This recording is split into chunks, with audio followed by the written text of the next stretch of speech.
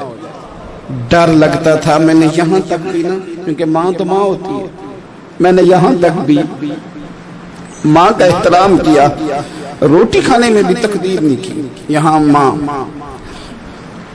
وہ کہتی ہے پیر صاحب انہوں دسیا جنا کہ میں تانوں آکھیا سی، انہیں گلاں گلاں چ انہوں آکھیا جے میرے نال بولے تے صحیح کرے، انہوں دسیو نا میرے نال بگڑ جائے گا، انہوں آکھیا جے نا میں تانوں شکایت لائے، پر نہ انہوں گلاں گلاں سمجھایا جے کہ میرے نال اچھی نہ بولیا کرے، انہوں تکلیف، انہوں آکھیو نا او یار کیا کائنات میں حضور سے بڑا بھی کوئی ہے؟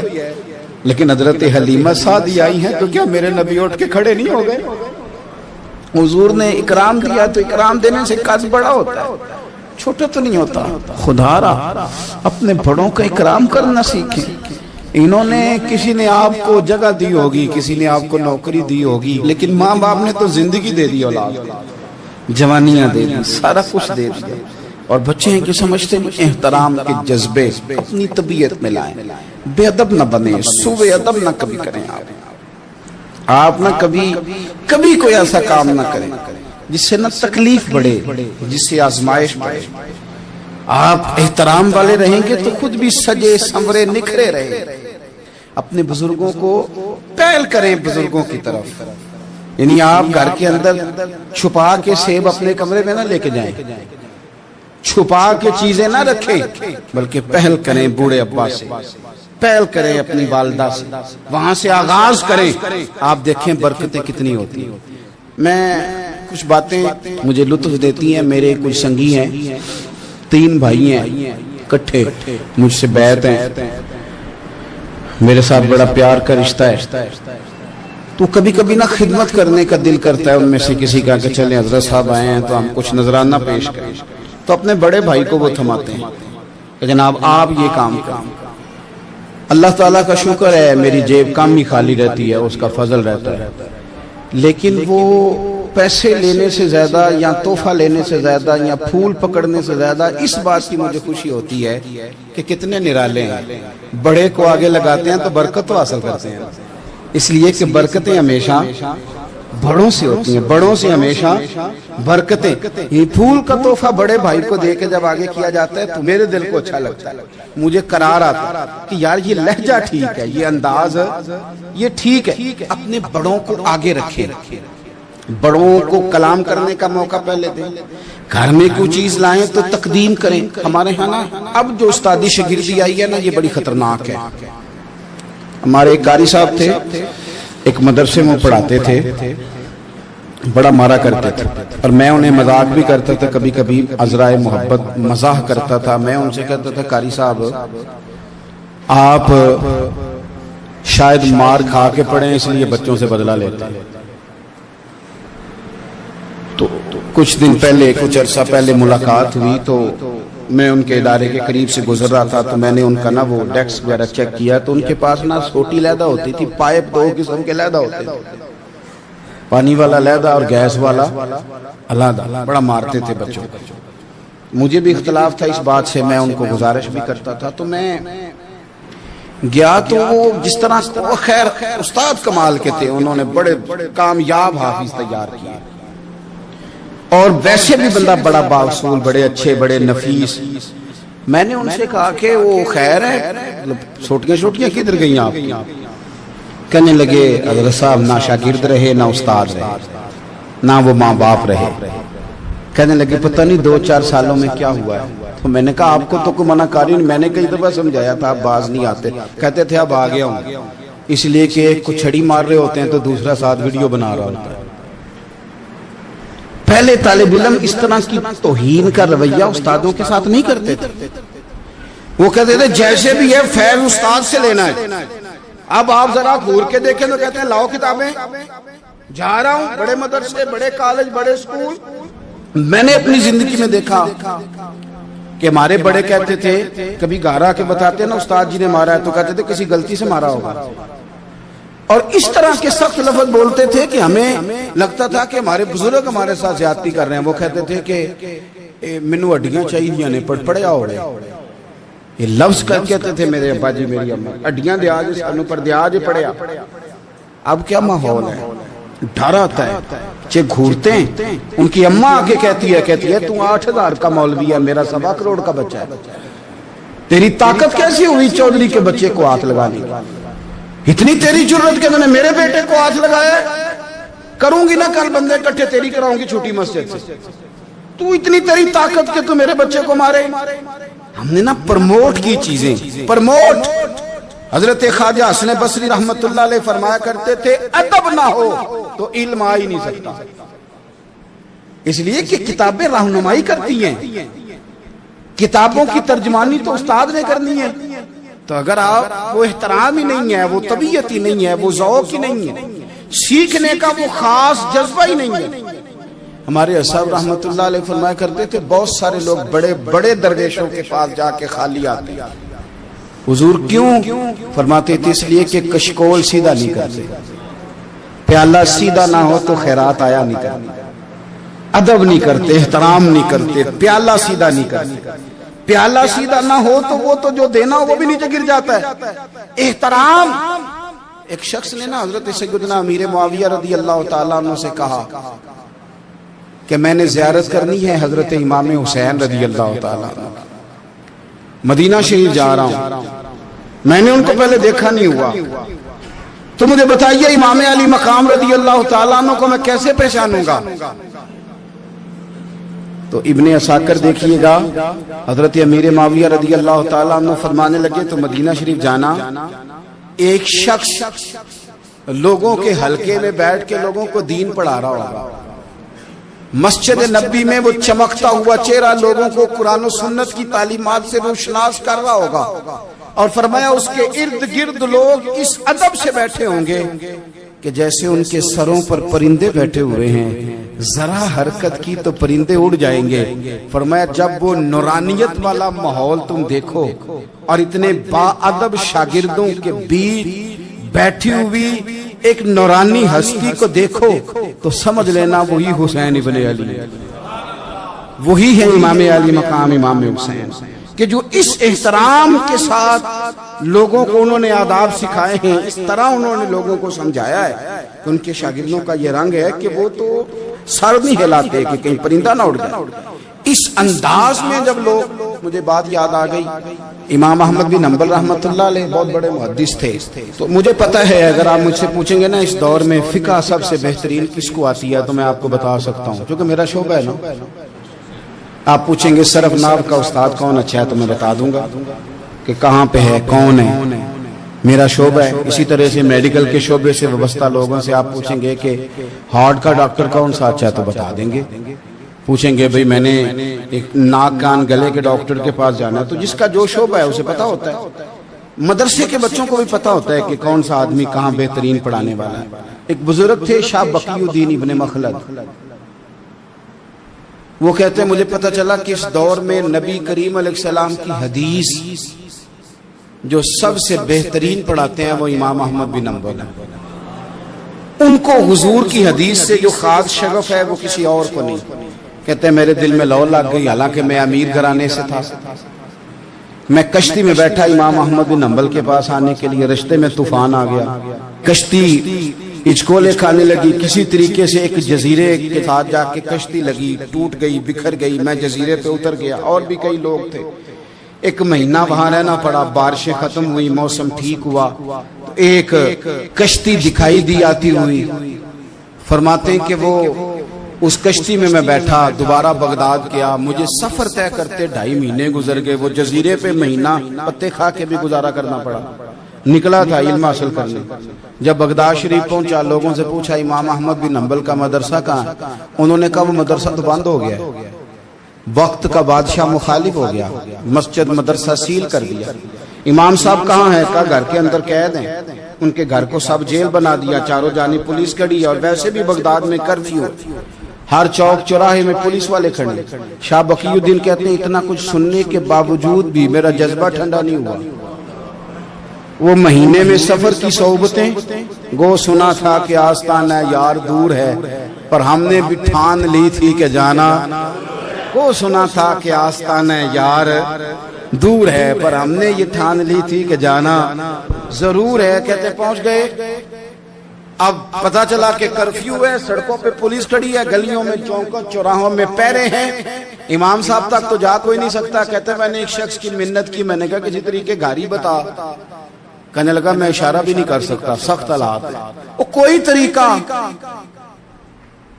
میں نے جب زیادہ تڑپ کے کہا کہ وہ شخص کہنے لگا میں ان کے گھر کے قریب تجھے لے جاؤں گا اور گزرتے وقت صرف آنکھ کا اشارہ کروں گا۔ کہتے میں نے کہا یہ بھی ٹھیک ہے۔ ان کے گھر کے تیری تلاش میں پھرے نا ہم، جنگل پہاڑ اور دشت میں، ان کے دروازے کے قریب اس نے اشارہ کیا۔ شاہ بقی الدین کہتے ہیں کہ میں گھر دے کے آ گیا واپس۔ اب میں سوچنے لگا کہ کیسے امام صاحب تک پہنچنا ہے، بڑی تجویزیں سوچیں، بڑی تجویزیں، کام والا بن جاؤں، پھیری لگانے لگ جاؤں۔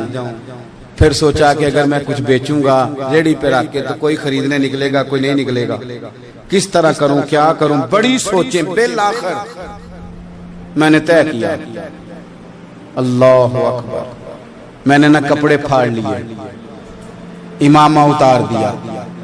فرماتے ہیں کہ ایک پیالہ مٹی کا خرید کے گلے میں رسی سے باندھ لیا، اور امام احمد بن حنبل کی 3 گلیوں پیچھے میں نے دروازہ دروازہ صدا لگانی شروع کی، فقیر ہوں، اللہ کے نام پہ لینے آیا ہوں۔ کہتے ہیں ایک ایک دینار مانگتے مانگتے مانگتے مانگتے آزم یار منون دی خاطر اساں کی پیش وٹائے۔ کہتے ہیں مانگتے مانگتے نا میں امام احمد بن حنبل کے دروازے تک آیا۔ امیر گھر کا بچہ تھا، بڑے پیسے جیب میں ہوتے تھے۔ امام کے دروازے پہ صدا لگائی، کوئی ہے اللہ کے نام پہ دینے والا؟ کہتے ہیں وہ نور بھرا دروازہ کھلا، ایک گورے مکھڑے والا، سفید داڑھی والا، سونے امامے والا، چمکدار آنکھیں، نورانی شباہت۔ کہتے امام احمد بن حنبل باہر آئے اور جیسے ایک دینار میرے پیالے میں ڈالنے لگے تو میں نے ہاتھ چوم کے کہا سونیا تیرے قربان جاؤں، میں دینار لینے نہیں آیا، محمد عربی کی حدیثیں سننے آیا۔ کہتے امام کی بھی آنکھیں کھل گئی، کہنے لگے اس حال میں آزم یار مناؤن دی خاطر کی پیس بٹائے کہ حضور کیا کرتا، یہی ایک طریقہ رہ گیا تھا، میں تو کہاں سے چلا ہوں، کہاں پہنچا ہوں، کیا کروں؟ امام صاحب فرمانے لگے پھر میں بھی بڑے دنوں سے پریشان تھا، کوئی سیکھنے والا نہیں مل رہا، تم مل گیا۔ کہنے لگا حضور میں روز آ جاؤں فقیر بن کے، آپ جتنا چاہیں 2 4 5 منٹ میں مجھے حدیثیں سنا دیں، میں اگلے دن یاد کر آیا کروں۔ کہتے 2 سال لگ گئے، شاگرد کہاں ملیں گے ایسے، کہاں مرید ملیں گے، گزر گیا دور۔ کہتے ہیں کہ میں نہ ہر روز فقیر بن کے جاتا، 3 گلیاں پیچھے مانگنا شروع کرتا، کوئی شک نہ کرے۔ 2 سال دروازے پہ جاتا، آگے پیالہ کرتا، امام ایک دینار ڈالتے اور مصطفیٰ کی حدیثیں سناتے۔ کہتے ہیں حالات بدل گئے، 2 سال کے بعد حکومت بدل گئی، امام کا مدرسہ بحال ہو گیا، رش ہو گیا۔ بادشاہ بڑا عقیدت مند تھا، جو نیا آیا اس نے بڑا کر کے ادارہ بنا کے دیا۔ جس دن میں گیا تو رش لگا ہوا تھا۔ کہتے ہیں حالات بدلے تو ہم نے بھی کپڑے بدلے، ہم نے بھی دوبارہ سے دستار باندھی، اور کہتے ہیں بڑے لوگ بیٹھے ہوئے تھے، میں جب داخل ہوا نا تو امام اٹھ کے کھڑے ہوئے۔ آپ فرمانے لگے پتر ادھر آ، تو آگے آ کے بیٹھ، لوگ دین سیکھنے آتے ہیں، تو فقیر بن کے مانگنے آیا تھا، اور میں بھی باقیوں کو پڑھایا کرتا تھا، تجھے میں دیا کرتا تھا، اور اب باقی پڑھا کریں گے، تجھے دیا جائے گا، اور آج تجھے سینے سے نکال کے دیا کروں گا۔ زمانے بدل گئے، حالات بدل گئے، وہ شخص چلا گیا، کون حکمران تھا کون نہیں تھا، لیکن استاد شاگرد کے ادب کی داستان قیامت تک باقی رہے گی۔ یہ قیامت جب طبیعتوں میں احترام ہوتا ہے، جب ادب ہوتا ہے۔ آپ کو پتہ ہے نبی پاک صلی اللہ علیہ وسلم کو یہ ادب کتنا پیارا ہے، نبی پاک علیہ السلام اس احترام کے جذبے کو کتنا پسند کرتے ہیں۔ اللہ کے پیارے رسول صلی اللہ تعالی علیہ وسلم اس جذبہ احترام سے کتنے راضی ہوتے ہیں۔ حضور کس قدر زیادہ چاہتے ہیں کہ میری امت ادب والی بنے. نبی پاک علیہ الصلوۃ والسلام ادب والے لوگوں کے بارے میں اتنے راضی ہیں, اتنے راضی ہیں, اتنے خوش ہیں, حضور اتنا نوازتے ہیں. میں نے یہ حدیث پڑھی تو یوں لگا کہ جیسے روح وجد کرنے لگی ہے. بہقی میں امام بہقی نے لکھی ہے, اللہ کے پیارے رسول علیہ السلام فرماتے ہیں جو چھوٹے پر شفقت کرے اور بڑے کا احترام کرے اللہ اسے جنت میں میری سنگت عطا فرمائے گا. یہ میرے قرب کا ذریعہ ہے, یہ چیز میرا قرب ملے گا. شرط یہ ہے کہ ادب والے بن کے, احترام والے بن کے, کبھی بھی سوء ادب نہ کریں, کبھی کسی مقام پر بے ادبی نہ کریں. آپ اپنا ذائقہ کبھی تبدیل نہ کریں. امام احمد بن حنبل لکھتے ہیں وضو کر رہے تھے, ایک شخص کہتا ہے میں نے ساری زندگی گناہوں میں گزار دی تھی. تو امام صاحب نا وضو کر رہے تھے جھیل پر بیٹھ کے. تو جھیل اس طرح ہوتی ہے, پہاڑ ہیں, اوپر کو پانی نیچے آ رہا ہے.